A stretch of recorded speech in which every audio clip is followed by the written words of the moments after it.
Alright, so I'm going to do a NASM overhead squat chart review. And this is designed to actually help you think, help you spend some time studying. And I like talking about this stuff. And maybe I can come up with some ideas to refresh my mind when I train clients. So, let's have at it. Just brief note, I'm using the corrective exercise specialist CES chart, which is a more advanced chart than the normal NASM CPT chart, but this is still effective for learning the stuff you need to learn.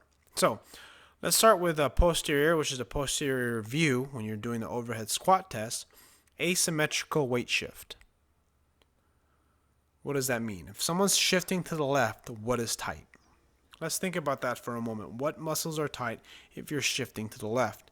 Your feet are straight, or they're starting straight, and then they're squatting, and they shift to the left. What is tight? And if you think about it, I'm sitting in my chair. I'm not squatting. I'm sitting more on my left butt cheek. And what kind of ends up happening is my knee is adducting. My left knee is adducting. So if my left knee is adducting, what is tight on my left side? The adductor complex, or all the adductor muscles. And when your knee adducts, it's doing something else too. It's not just going in, it's doing what else? When you do an asymmetrical weight shift to the left, right?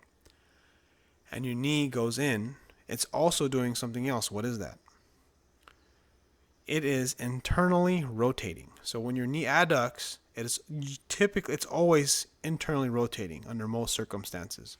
Not always, but it usually is. So if it's internally rotating, what else is tight? This may be harder to remember, but it would be the TFL or the tensor fasciolate, the internal rotator, because the TFL is an internal rotator of the hip or of the upper thigh. So shifting to the left, adductor side, the side that you're shifting towards is the inner thigh muscles and the TFL. The opposite side, what's happening? The piriformis, bicep femoris, and glute medius are tight also. So why is that? Well, if you're shifting to the left, think about that for a second. Your knee may not be going in, but your body is moving over your knee. So in effect, it is moving in. So since you're shifting to your left, your knee is moving in. It's moving in, right? What's happening to your right leg? If you're shifting to the left, your knee is basically moving in, but you're just moving your body over your left leg. Your right leg, right? You are moving away from your right leg. So that means your right leg is abducting. If your right leg is abducting, it is also doing what else? Remember, your knees adduct, or in an NASM chart test or overhead squat assessment, they either go in or they go out, right? But when they're going in, they're internally rotating and they're adducting, right? If your right leg abducts, moves away from your body, because that's your right leg, because you're shifting to the left, your right leg is abducting, right? So if your right leg is abducting, that means the abductors of the right side are tight as well. There aren't really any good abductors of the right leg. They are called what? The knee abducts, it also does what? Or the femur abducts. It also starts with an E, external rotation. They're externally rotating. So if the right knee is externally rotating, what's happening? What's tight? The piriformis is tight, which I just said earlier, right? The bicep femoris is tight, and the gluteus medius is tight. Now, why is that? Or just the glutes. Let's just say glutes. Why are they tight?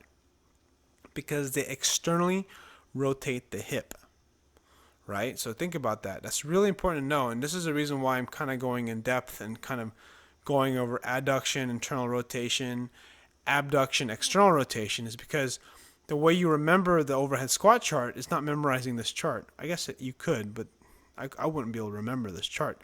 The only reason why I remember it is because I'm visual. I'm kinesthetic. I can, it's touch and feel.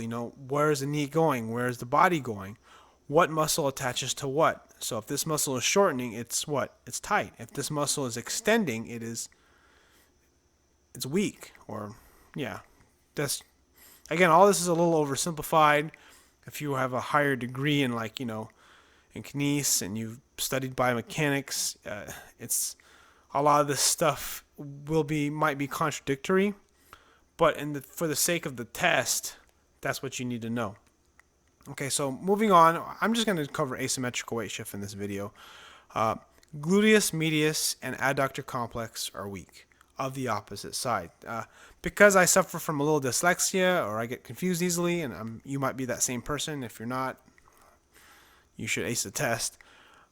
But if the adductor complex, so basically think of it like this: if you're shifting to the left, your adductors and TFL are tight, and the opposite side that you're not shifting towards, the piriformis, bicep femoris, and gluteus medius are tight, right? That means the side that you're shifting towards, what's weak? The glutes are weak on the left side because your knee is adducting and internally rotating.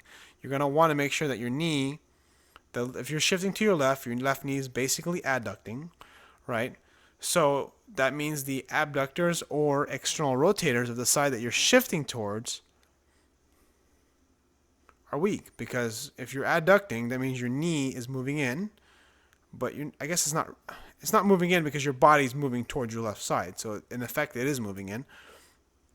I'm just trying to make sure that we're not just going over knees, and we're going over asymmetrical weight shift. So I'm trying not to get you guys too confused. So if I'm moving towards my left side, my knee is effectively moving in, causing my knee to adduct and internally rotate. And really what I want, the movement that I want out of that left side, is I want external rotation and abduction. And what muscles externally rotate and abduct the leg or the hip? The glutes. In this case, it says the gluteus medius. If you just remember glutes, you're going to be fine. Because it's not going to say, is it going to be gluteus medius, or is it going to be gluteus minimus, or is it going to be gluteus maximus? That would be a fucked up test. If that was your multiple choice, that would be fucking lame, and I don't think that's going to be. It wasn't like that. Okay, so the opposite side, where the piriformis is tight, the adductor complex is weak, right? So I'm going over weaknesses. So how do you fix all this stuff? Well, that's kind of why it's really important that you understand anatomy, because if you don't understand the anatomy, it's going to be very difficult to remember this. So if your adductors are weak, you do adductor stretch, right? If the TFL is weak, you do TFL stretch. If your piriformis is tight, actually I think I fucked that up. Sorry. Adductor stretch. Stretch your inner thighs. TFL stretch. Stretch your TFL. Piriformis stretch, hamstring stretch of the opposite side.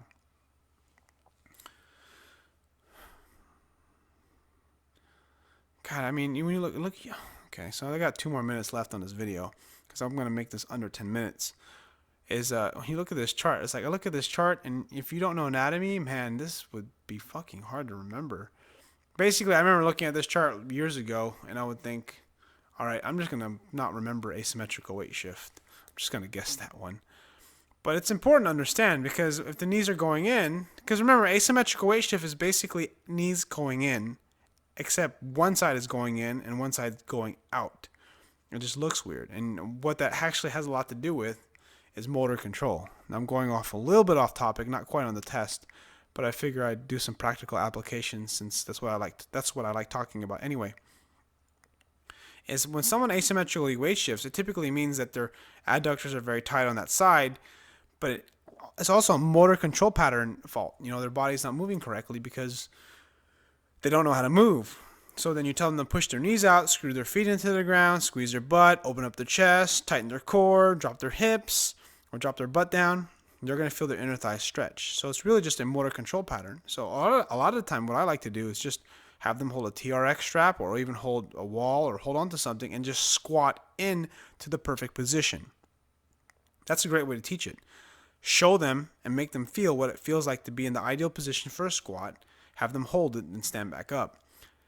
And that does way better than stretching. You would think that if you stretch these muscles, it'll make them move better. But the problem is, even if you stretch the muscles, they won't know how to move. So, I mean, there's different arguments for this, but that's just my viewpoint and how I teach, how I use NASM. I don't follow NASM by the book. I follow it so that the client gets a good experience working out, and they learn something, and they get a workout. Because sometimes the client just wants a workout, they don't want to stretch. And even though they need the stretch, you give them both. You have them stretch and work out at the same time. And you just, okay, so I'm going into training philosophy now. So, hope you liked that video. Hope that helped you study. Click like if this video helped you understand asymmetrical weight shift. It was too confusing. I'll try to make a better one.